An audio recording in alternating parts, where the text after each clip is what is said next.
வணக்கம் astro Arunji channel நேர்களே, நான் உங்கள் அன்பான சயின்டிபிக் வேதிக் அஸ்ட்ராலஜர் அஸ்ட்ரோ அருண்ஜி பேசுகிறேன். நல்லது நினைப்போம், நல்லதே நடக்கும். இந்த வீடியோல நம்ம என்ன பார்க்க போறோம்னா, துலாம் ராசிக்காரர்களுக்கு 2026 ஜூன் மாதம் நடக்கக்கூடிய அந்த குரு பெயர்ச்சி எத்தகைய ஒரு பலாபலன்கள் நிறைந்த ஒரு அமைப்பு துலாம் ராசிக்காரர்களுக்கு கொடுக்க போகுது. அடுத்த வரக்கூடிய 13 மாதங்கள் 2026 ஜூன் மாதத்திலிருந்து 2027 ஜூன் மாதம் வரைக்கும் குரு கடகத்துல சஞ்சரிக்கிறார். அதுல 3 மாசம் பாருங்க, நவம்பர் டிசம்பர் 2026, ஜனவரி 2027, ஆண்டின் கடைசியும் அடுத்த வருஷத்தின் ஸ்டார்டிங்லையும் பாருங்க அதிபகரமாக சிம்மத்துக்கே வருகிறார். ஸோ துலாம் ராசிக்காரர்களுக்கு முதல் 5 மாதங்கள் அவர் 10ஆம் இடத்துக்கு சில தொழில் வேலை மாற்றங்களை கொடுத்து, அதுக்கப்புறம் நவம்பர் டிசம்பர் ஜனவரி மாதம் 11ஆம் இடத்துக்கு நல்ல சில சிறப்பான சில நல்ல விஷயங்கள், லாபங்கள், சுப விஷயங்கள் எல்லாமே கொடுக்கக்கூடிய அமைப்பு துலாம் ராசிக்காரருக்கு இந்த குரு பயிற்சி கண்டிப்பாக கொடுக்கிறது. நம்ம சயின்டிபிக் வேதிக் அஸ்ட்ராலஜி முறையில் எதையும் மிகைப்படுத்தாமல் உள்ளதுவாறு அறிவியல் சார்ந்த ஜோதிட கருத்துக்களை மட்டும் நம்ம பார்க்க போறோம். பரிகாரங்கள் அது மாதிரி மூட நம்பிக்கைக்குள்ள போறது இல்லை. இப்ப பாருங்க, துலாம் ராசிக்கு உச்ச குருவாக 10ஆம் இடத்துக்கு வரும்பொழுது நிறைய அந்த பேங்கிங் லைன்ல இருந்தவங்க, ஃபினான்ஷியல் லைனில் இருக்கிறவங்களுக்குலாம் நல்ல ஒரு மாற்றம், நல்ல ஒரு ரெகக்னிஷன் கிடைக்குங்கிறது நம்ம தெரிஞ்சுக்கணும். அதே சமயத்தில் தன் வீட்டை தன்னையே பார்க்குறாருங்கிற 6ஆம் வீட்டை பார்த்து வலுக்கிறார். ஸோ ருணச்சத்ரு பாவம் வலுக்குது துலாம் ராசிக்கு. அப்படிங்கிறப்போ கொஞ்சம் உடல் உபாதைகள் இருக்கிறவங்களுக்கு ஒன்றுமே கேர்ஃபுல்லாக இருக்கணும். புதுசாக ஏதோ சீனியர் சிட்டிசனுக்கு நோய் வருவது, 45-50 வயசுலேயே பார்த்தீங்கன்னா இந்த டயபெட்டிஸ் அது மாதிரி சில தொந்தரவுகள் துலாம் ராசிக்காரர்களுக்கு கொடுக்கறது. அதே மாதிரி கடன்கள் அதிகமாக போகிறது, பர்சனல் லோனு, வியாபாரம், தொழில் இருக்கிறவங்களுக்கு கடன் தெரியாமல் கொஞ்சம் கொஞ்சமாக போய் அதிகமாக போயிடுச்சுங்கிற மாதிரி அமைப்பு. அதே மாதிரி உறவுகள்லையும் கொஞ்சம் பிரச்சனைகள் கொடுக்கக்கூடிய அமைப்புகள்லாம் கொடுக்க வாய்ப்பு இருக்கு. பட் இது ஒரு பொதுவான பலனை ஒழிய, உங்களுடைய 2ஆம் இடத்தை குரு பார்க்கறது பண விஷயத்துக்கு பிரச்சனை இல்லை. பண புழக்காட்டங்கள் அதிகமாக இருக்கும். ஆனால் கடன் விஷயத்தில் மட்டும் கேர்ஃபுல்லாக இருக்கணும். உடம்பு உபாதைகளில் கேர்ஃபுல்லாக இருக்கணும். அதே மாதிரி உறவுகளில் கேர்ஃபுல்லாக இருக்கணும். ஒரு மாதிரி லோன் போட்டு ஒரு இடம் வாங்குறது, ஒரு வீடு கன்ஸ்ட்ரக்ஷன் பண்ணுறது, பழைய வீட்டை அப்கிரேட் பண்ணுறது, புதிய கார் வாங்குறது, பழைய காரை கொடுக்கறது, எல்லாமே அது மாதிரி வண்டி, வாகனம், வீடு, இடம் அது மாதிரி விஷயத்துல நல்ல மாற்றங்களை கொடுக்கக்கூடிய ஒரு அமைப்பு துலாம் ராசிக்காரர்களுக்கு 2026 ஜூன் மாதம் ஆகக்கூடிய குரு பயிற்சி நன்றாக குடிக்கிறார். அதுக்கப்புறம் பார்த்தீங்கன்னா ஆண்டின் கடைசியில் 11ஆம் இடத்துக்கு போகும்பொழுது நல்ல லாபங்கள், நல்ல சில இன்வெஸ்ட்மெண்ட் பண்ணதில் ஒரு சில பெனிஃபிட்ஸ் எடுக்கக்கூடிய அமைப்பும் வருகிறதுங்கிறது நாம் தெரிஞ்சுக்கணும். ஸோ 10ஆம் இடத்துல குரு வரும்பொழுது தொழில், ஃபினான்ஸ் தொழில், வட்டி தொழில், பேங்கிங் தொழில், சொல்லி கொடுக்கும் வேலையில் இருக்கிறவங்க, பிரின்சிபலாக இருக்கிறவங்க, டீச்சராக இருக்கிறவங்க, ப்ரொஃபஸராக இருக்கிறவங்க, டீனாக இருக்கிறவங்க, அவங்களுக்குலாம் நல்ல மாற்றங்களை கொடுக்கக்கூடிய அமைப்பு இருக்குது. கோல்டு பிஸ்னஸில் இருக்கிறவங்களுக்கும் நல்ல மாற்றங்கள் நல்லது இருக்குது. ஸோ இந்த நேரத்தை ஓரளவுக்கு கரெக்டாக யூஸ் பண்ணி நம்ம சில காரியங்கள் செய்து கொள்ள வேண்டும். ஸோ இதுதான் துலாம் ராசிக்காரர்களுக்கு குரு பயிற்சி நல்லது. 6ஆம் இடத்திலிருந்து கடன் நோய் எதிரியை குறைத்து கொண்டிருந்த சனியை குரு பார்த்து ஓரளவுக்கு தன்மைப்படுத்துகிறார். அதே சமயத்தில் 5ஆம் இடத்துல ராகு, 11ஆம் இடத்துல கேது இருந்து குழந்தைகளுக்காக மெனக்கெடுதல், அவங்களுக்கு தகுந்த மாதிரி நம்ம கொஞ்சம் அட்ஜஸ்ட் பண்ணி போகிறது, அது மாதிரி சில விஷயங்கள்லாம் உங்களுக்கு கொடுக்கக்கூடிய அமைப்பு இருக்கு. பொதுவாக பார்க்கும் பொழுது துலாம் ராசிக்காரர்களுக்கு 10ஆம் இடத்துல குரு வந்தா பிரச்சனைன்னு சொல்லுவாங்க.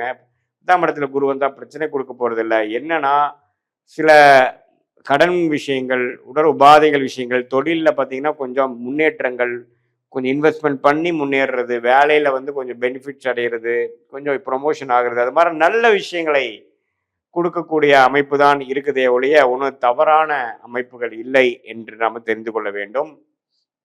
இது ஒரு பொதுவான பலனை தவிர உங்களுடைய ஜென்ம ஜாதகத்தில் நீங்கள் பிறந்த தேதி, பிறந்த நேரம், பிறந்த ஊரை வைத்து உங்களுக்கு என்ன மாதிரி ஒரு ஜாதகத்தில் உங்களுக்கு வருது, நீங்கள் எந்த லக்னத்தில் பிறந்தீங்க, நீங்கள் துலாம் ராசியில்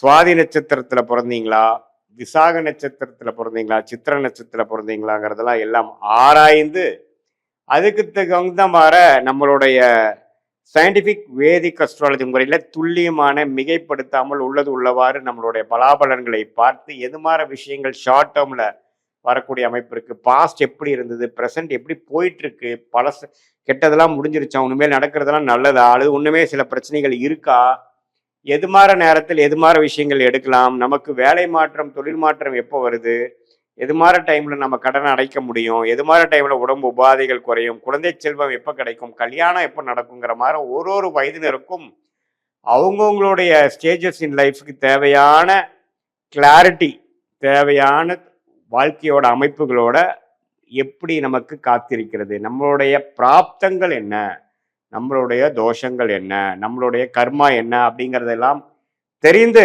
அதுக்கு தகுந்தமாற நம்மளுடைய வாழ்க்கையை அமைச்சு கொண்டேனானால் கண்டிப்பாக வாழ்க்கையில் தேவையற்ற பண விரயங்கள், தேவையற்ற சமய விரயங்கள் எல்லாம் தவிர்த்து வாழ்க்கையில் எளிதில் நம்மளால ஜெயிக்க முடியும். இதுல சயின்டிபிக் வேதிக் அஸ்ட்ராலஜி முறை என்ன சொல்லுதுன்னா, எந்த டிகிரியில கிரகங்கள் இருக்கு, ராசிக்கு எவ்வளோ பாவங்கள் தள்ளி இருக்கு, எந்த பாவத்தில் எந்த ஆதிபத்தியம் செய்யும், உங்களுடைய லக்னம் என்ன, லக்னத்துக்கு எந்தெந்த கிரகத்தின் தசைகள் நல்லா இருக்கு, எந்த தசை போய்கொண்டிருக்கிறது, அந்த தசநாதன் இப்பொழுது கோச்சாரத்துல டிரான்சிட் அஸ்ட்ராலஜி எப்படி இருக்குங்கிறதெல்லாம் சேர்த்து வைத்து நம்ம பார்க்கும் பொழுது அடுத்த வரக்கூடிய காலகட்டங்கள் என்ன, உங்களுக்கு பிடித்தமான ஒரு தொழில் எதுவாற அமையும், அந்த பிடித்த தொழிலே உங்களுக்கு வந்து லக்கியான யோகமான தொழிலா அமைய வாய்ப்பு இருக்கா, எது மாதிரி நேரத்தில் நம்ம செய்யலாம், எந்த படிப்பு நமக்கு உயர்வை கொடுக்கும், எந்த துறை நம்மளுக்கு வந்து நல்ல வெற்றியை கொடுக்கும், எந்த நேரத்தில் நம்ம வந்து ரிஸ்க் எடுக்கணும்,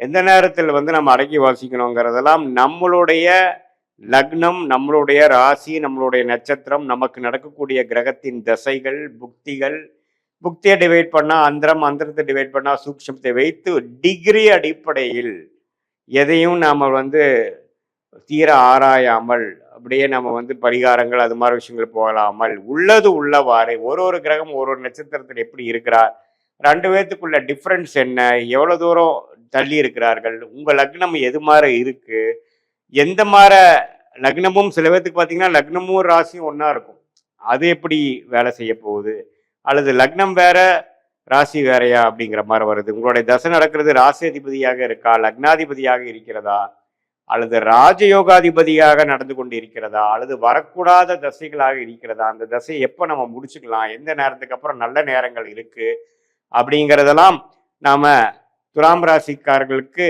நம்மளுடைய பொதுவான பலன்களும் உங்களுடைய ஜென்ம ஜாதகத்தில் வரக்கூடிய தசாபுக்தியில் வைத்து வரக்கூடிய துல்லியமான பலன்களும் சேர்த்து வைத்து பார்க்கும் பொழுது நம்மளுடைய வாழ்க்கைக்கு தேவையான எல்லா அத்தியாவசிய கிளாரிட்டிஸ், வாழ்க்கையில தேவையான கேள்விகளுக்கு வேணுங்கிற விடைகள்லாம் நமக்கு கிடைக்கக்கூடிய அமைப்பு மூலமாக நம்ம வந்து தவறான முடிவுகளை தவறான நேரத்தில் செய்து வாழ்க்கையில் துயரப்பட்டு அதுக்கு வேணுங்கிற விலையை கொடுத்து ஒரு ஒரு டைமும் நம்ம தவறான முடிவு எடுத்து நம்ம எதுலையோ நம்ம இறங்கும் பொழுது வாழ்க்கையில 2 வருடம் 3 வருடம் 4 வருடம் பின்னோக்கி போகக்கூடிய அமைப்பு இருப்பதனால் நம்மளுடைய பிராப்தத்தை தெரிந்து நாம் அதுக்கு தகுந்த மாதிரி வாழ்க்கையை அமைத்து கொண்டு வாழ்க்கையில் நாம் வாழும் பொழுது கண்டிப்பாக எளிதில் வெற்றி பெற முடியும் என்று சொல்ல விரும்புகிறேன். மீண்டும் மற்றொரு காணொளியில் சந்திப்போம்.